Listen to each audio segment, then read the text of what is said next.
अस्सलामुअलैकुम स्टूडेंट्स। कल हमने चैप्टर 5 के शॉर्ट क्वेश्चंस कंप्लीट किए थे। आज हम इसका लॉन्ग क्वेश्चन जो कि मैंने आपको बताया था कि हम इस चैप्टर का एक लॉन्ग क्वेश्चन करेंगे, बाकी सारे के सारे शॉर्ट क्वेश्चन करेंगे। तो आज हम लॉन्ग क्वेश्चन की तरफ आते हैं, जिसमें है हमारे पास what is meant by RDBMS, which facilities are provided by RDBMS। ये है आपका पेज नंबर 86। तो सबसे पहले हम इसमें बताएंगे RDBMS है क्या। RDBMS जो है बेसिकली इसे हम बोलते हैं, इस टर्म को रेफ़र करते हैं रिलेशनल डेटाबेस मैनेजमेंट सिस्टम के साथ। RDBMS stand for relational database management system. It is collection of programs. जिस तरह हमने आप लोगों ने DBMS की डेफिनेशन पढ़ी थी कि वो कलेक्शन ऑफ प्रोग्राम है, इसी तरह ये भी कलेक्शन ऑफ प्रोग्राम्स हैं that are use to manage the relational database, जो कि रिलेशनल डेटाबेस को मैनेज करने के लिए इस्तेमाल होता है। अब रिलेशनल डेटाबेसेस मैंने आपको पहले भी बताया था, ऐसे डेटाबेसेस जो कि टेबल्स, जिनमें टेबल्स की फॉर्म में डाटा स्टोर किया जाएगा, उन डेटाबेसेस को हम लोग रिलेशनल डेटाबेसेस बोलेंगे।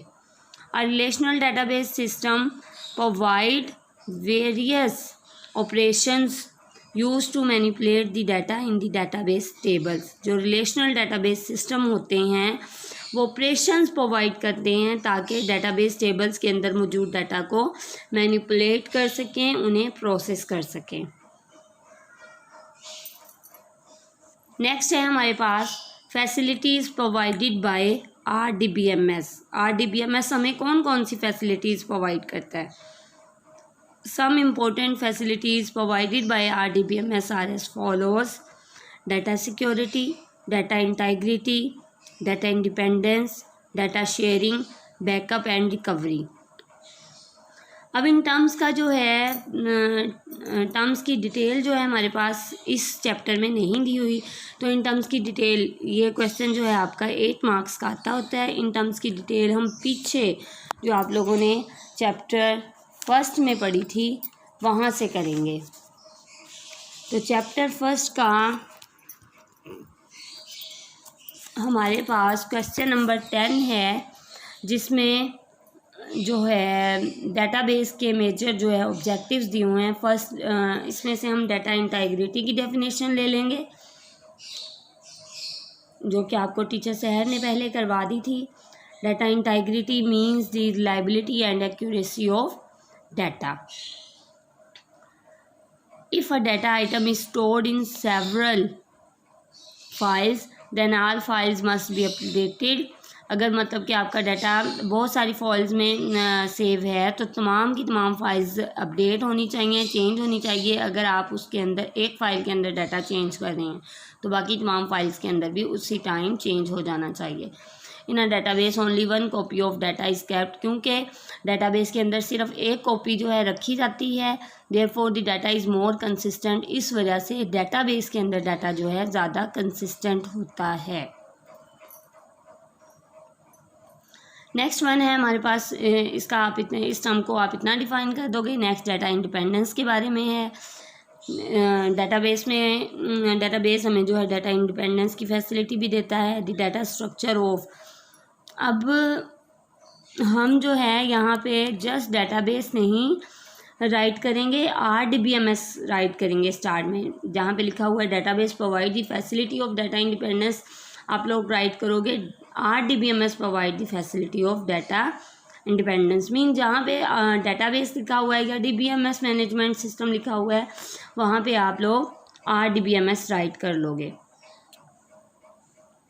द डाटा स्ट्रक्चर, नेक्स्ट है the data structure of database and application program that uses data are separate from each other. जो डाटा स्ट्रक्चर जो है डाटाबेस में यूज़ हो रहा है और एप्लीकेशन प्रोग्राम यूज़ हो रहे हैं वो एक दूसरे से सेपरेट होते हैं इसमें। जबकि हमने फाइल प्रोसेसिंग सिस्टम में पढ़ा था कि डाटा स्ट्रक्चर और एप्लीकेशन प्रोग्राम एक ही जगह पे कह लें इकट्ठे होते हैं, लेकिन इसमें जो है सेपरेट होते हैं, जिसका क्या फ़ायदा होता है कि यूज़र जो है आसानी से चेंज कर सकता है डेटाबेस के स्ट्रक्चर को जब उसे ज़रूरत पड़े, without modifying the application program को चेंज किए बगैर। सिमिलरली इसी तरह user can modify application program without changing structure of database, और अगर उसे एप्लीकेशन प्रोग्राम में चेंजिंग की ज़रूरत पड़ेगी तो वो डेटाबेस के स्ट्रक्चर को चेंज किए बगैर जो है एप्लीकेशन प्रोग्राम में चेंजेस कर सकता है। नेक्स्ट हमारी टर्म्स हैं डाटा शेयरिंग, डाटा इंडिपेंडेंस हम कर चुके हैं। डाटा शेयरिंग आप यहाँ से कर लोगे कि in RDBMS data can be shared among authorise user of the organisation के जितने भी ऑथराइज यूज़र हैं उनके दरमियान डाटा को शेयर किया जा सकता है। DBA manage the data and gives rights to user to access the data. DBA जो है मैनेज करता है डाटा को, डाटाबेस एडमिनिस्ट्रेटर मैनेज करता है डाटा को और राइट्स देता है यूज़र को कि वो डाटा को एक्सेस कर सके।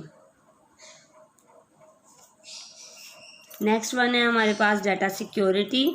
डाटा सिक्योरिटी में क्या है? Data security is the protection है of database from unauthorised access, के कोई भी अनऑथराइज एक्सेस ना आपके डाटा को कोई भी जो है यूज़र अनऑथराइज तौर पर एक्सेस ना कर सके। RDBMS provide several procedure to maintain data security. RDBMS जो है आपका बहुत सारे प्रोसीजर प्रोवाइड करता है डाटा सिक्योरिटी के लिए। सिर्फ ऑथराइज पर्सन जो है अलो करते हैं टू एक्सेस दी डाटाबेस। सिर्फ ऑथराइज पर्सन अलो करेंगे कि डाटाबेस को, सिर्फ ऑथराइज पर्सन जिन्हें आपने इजाज़त दी हुई है वो उन्हें इजाज़त होगी कि वो डाटाबेस को एक्सेस कर सकें। बस इतनी टर्म्स ये कर देनी है। नेक्स्ट आपने करना है बैकअप एंड रिकवरी। तो यहाँ लिखेंगे आप लोग most of the RDBMS provide the facility of backup and recovery. ये बैकअप और रिकवरी की फैसिलिटी प्रोवाइड करते हैं। By using this facility user can take the backup of important data. User जो है इम्पोर्टेंट डाटा का बैकअप ले सकता है। The data can be recovered from backup files. Data जो है बैकअप फाइल से रिकवर किया जा सकता है अगर ओरिजिनल डाटा जो है आपका लॉस्ट हो जाए या डैमेज हो जाए।